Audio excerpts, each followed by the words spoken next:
প্রাণহরা বা কাঁচাগোল্লা এই মিষ্টিটা কিন্তু খেতে খুবই ভালো লাগে আর বানানোও কিন্তু খুব সহজ। এতটাই টেস্টি হয়, বাড়িতে বানিয়ে আপনারা দেখতে পারেন। খুবই সহজ বানানো, খুব কঠিন না, যে কেউ কিন্তু এটা বানিয়ে নিতে পারেন খুব সহজেই। তো আমি কিভাবে বানিয়েছি সেটা আপনাদের সাথে শেয়ার করছি। দেখুন, মিষ্টিটা একটু কেটেও দেখালাম কতটা সুন্দর হয়েছে দেখতে। আর আমার এই রেসিপিটা যদি আপনাদের ভালো লেগে থাকে তাহলে অবশ্যই আমার ইউটিউব চ্যানেলটি সাবস্ক্রাইব করে নেবেন, আর ফেসবুক পেজ থেকে দেখলে পেজটি ফলো করে নেবেন।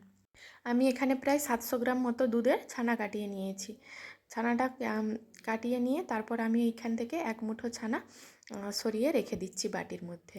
তারপর যে বাকি ছানাটা আছে সেই ছানাটাকে কিন্তু খুব ভালো করে এইভাবে মথে নিতে হবে। প্রায় 2 মিনিট ধরে এইভাবে মথে নিলেই খুব কিন্তু নরম একটা ছানাটা হয়ে যাবে। খুব নরম হয়ে গেছে, আর একদম দেখুন একদম সফট, একদম নরম, আর কোনো রকম দানা ভাব নেই। এইরকম অবস্থাতে রেখে দিতে হবে। তারপর কড়াইতে আমি ওই 1 কাপ মতো দুধ নিয়েছি। দুধটা ভালো করে ফুটিয়ে নেব। এটা দুধটা ফোটানোই দুধ। ভালোভাবে ফুটিয়ে নেওয়ার আগে দুধটা যখন হালকা গরম হয়ে যাবে তখন কিন্তু আমি এখানে 2 টেবিল চামচ মতো গুঁড়ো দুধ দিয়ে দিচ্ছি। গুঁড়ো দুধটাকে ভালোভাবে মিশিয়ে নিতে হবে দুধের মধ্যে, যেন না কোনো রকম দলা ভাব না থাকে। খুব ভালো করে একটা হুইস্কের মাধ্যমে মিশিয়ে নিচ্ছি। তারপরে কিন্তু আমি দুধটাকে ফুটিয়ে নেব। খুব ভালোভাবে দুধটা মেশানো হয়ে গেছে, গুঁড়ো দুধটা। দেখুন, গুঁড়ো দুধটা দেওয়ার ফলে কিন্তু এটা খেতে আরও বেশি ভালো লাগবে,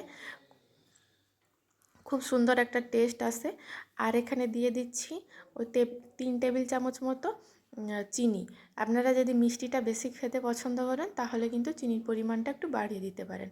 প্রাণহরা মিষ্টি কিন্তু খুব একটা তীব্র মিষ্টি হয় না, হালকা মিষ্টির মধ্যে হয়। তাই কিন্তু আমি এখানে 3 টেবিল চামচ মতো চিনি দিলাম। 3 টেবিল চামচ চিনিতেই কিন্তু অনেকটাই মিষ্টি হয়ে যাবে। আর আপনাদের মিষ্টির পরিমাণটা যদি বেশি থাকে তাহলে কিন্তু চিনির পরিমাণটাও বেশি দিতে হবে। দেখুন, দুধটা কিন্তু খুব ঘন হয়ে গেছে, আর এটা দেখতে কিন্তু সেই ঠিক কেনা যে কনডেন্স মিল্ক হয় সেই রকম লাগছে। ওই রকম অবস্থাতেই যখন ঘন হয়ে গেছে আমি যে ছানাটা মথে রেখেছিলাম সেই ছানাটা দিয়ে দিচ্ছি দুধের মধ্যে। দিয়ে কিন্তু খুব ভালোভাবে মিশিয়ে নিতে হবে। খুব হালকা হাতে এইভাবে মিশিয়ে নিতে হবে যেন কোনো রকম দলাভাব না থাকে। দেখুন, এইভাবে কিন্তু লো টু মিডিয়াম ফ্লেমেই কিন্তু আপনাদেরকে এই মিষ্টিটা বানিয়ে নিতে হবে। হাই ফ্লেম করা যাবে না। হাই ফ্লেমে করে দিলে তাহলে কিন্তু নিচের দিকে তাহলে লাল যে ভাব চলে আসবে, আর কিন্তু খেতে খুব ভালো লাগবে না। তাই মিডিয়াম টু লো ফ্লেমেই রেখে এটাকে ভালোভাবে মিশিয়ে নিতে হবে। দেখুন, ডোটা খুব শক্ত হয়ে গেছে, খুব বেশি শক্তও না, খুব নরমও না। আর এই রকম কিন্তু কড়াইয়ের গা থেকে ছেড়ে ছেড়ে আসছে। আর এই রকমই একটা ডোতে পরিণত করতে হবে, তাহলেই কিন্তু মিষ্টিটা ভালোভাবে সেট হবে, আর কিন্তু খেতে খুব ভালো লাগবে। আমি কড়াই থেকে নামিয়ে নিচ্ছি একটা প্লেটের মধ্যে। এটাকে কিছুক্ষণ পর ঠান্ডা হতে দেব, যা হাত লাগানো যায় এরকম ঠান্ডা করে নেব। তো 5-7 মিনিট মতো রেখে দিলেই কিছুটা ঠান্ডা হয়ে যাবে। যেহেতু আমার মিষ্টির পরিমাণটা খুব বেশি না, তাই কিন্তু 5-7 মিনিট পরে এটাকে ভালোভাবেই হাত দিয়ে যাবে। এখনও গরম আছে কিন্তু ভালোভাবে হাত দেওয়া যাচ্ছে। দেখুন, হাত দিয়ে আমি একটু নরম করে নিলাম। তারপরে কিন্তু যেই ছানাটা আমি বাটির মধ্যে তুলে রেখেছিলাম ওই ছানাটা এর সাথে দিয়ে দিচ্ছি। মিষ্টির সাথে দিয়ে ভালোভাবে কিন্তু মেখে নিতে হবে, যেন না এই যে ছানার যে দানা দানা ভাবটা আছে এই দানা দানা ভাব যেন না একদম বোঝা যায়, সেই রকমভাবে কিন্তু ভালো করে মেখে নিতে হবে। তাহলেই একেবারে রেডি হয়ে যাবে আপনার প্রাণহারা বা কাঁচাগোল্লা মিষ্টি। বাড়িতেই তৈরি করে নিতে পারেন। দেখছেন তো কতটা সহজ বাড়িতে তৈরি করে নেওয়া, খুব কিন্তু কঠিন না। আপনারা খুব সহজেই বাড়িতে বানিয়ে নিতে পারেন, আর খেতেও কিন্তু অসাধারণ হয়। আর আমার আগেই বলেছিলাম আগের ভিডিওগুলোতে যে আমার হাজব্যান্ড একদম মিষ্টি খেতে পছন্দ করে না, কিন্তু বাড়িতে যে আমি মিষ্টিগুলো বানাই ওগুলো কিন্তু খুব মজা করেই খায়। যেহেতু একটু হালকা মিষ্টির উপর হয় তাই কিন্তু ও খুব খেতেও ভালোবাসে। তো আমার মেয়েও, আমি যেই কাজটা করব ও তো চলে আসে, আমাকে বলছে মা আমাকেও দাও, আমিও কিন্তু গোল গোল করে বানাবো। দেখুন, ও নিয়ে নিয়েছে। তারপর আমি ঠিক যেইভাবে হাতে ঘি লাগিয়ে নিয়ে এইভাবে গোল করছি, ও কিন্তু হাতে ঘি লাগিয়ে নিয়েছে, তারপর এরকম গোল গোল করছে। আমি একটা গোল বলের মতো করে নিলাম, আর তার আগে আমি কিন্তু লেচিগুলো করে নিয়েছি। তারপর দেখুন ও গোল করে নিয়েছে, গোল করে দেখাচ্ছে যে দেখো আমিও কিন্তু গোল করে নিয়েছি। তো আমার সব মিষ্টিগুলো বানানো হয়ে গেছে। এরপর কিন্তু আমি একটা প্লেটের মধ্যে রেখে দিলাম।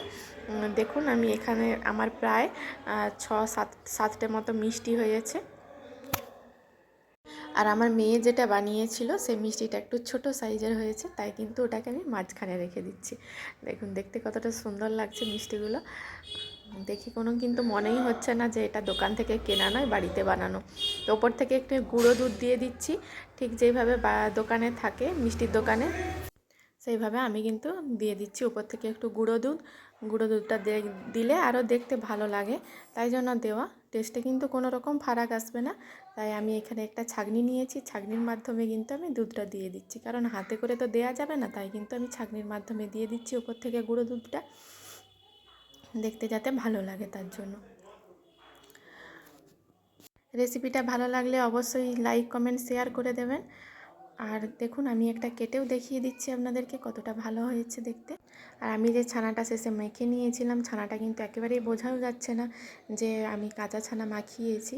তাই কিন্তু দেখুন মিষ্টিগুলো দেখতে কতটা সুন্দর হয়েছে, আর টেস্টেও সত্যি কথা বলতে এতটাই সুন্দর হয়েছিল। দোকানেও যে খাই, দোকানে কিন্তু এত ভালো টেস্ট আমার লাগে না। তো বাড়িতে ভালো লেগেছে, তাই কিন্তু আমার হাজব্যান্ডও 6টা হয়েছে, তার মধ্যে 3টে তো খেয়েই নিয়েছে। দেখুন মিষ্টিটা কেটে দেখিয়ে দিলাম কতটা ভালো হয়েছে দেখতে। মিষ্টির রেসিপিটা আপনাদের কেমন লেগেছে আমাকে কিন্তু অবশ্যই কমেন্ট বক্সে কমেন্ট করে জানাবেন।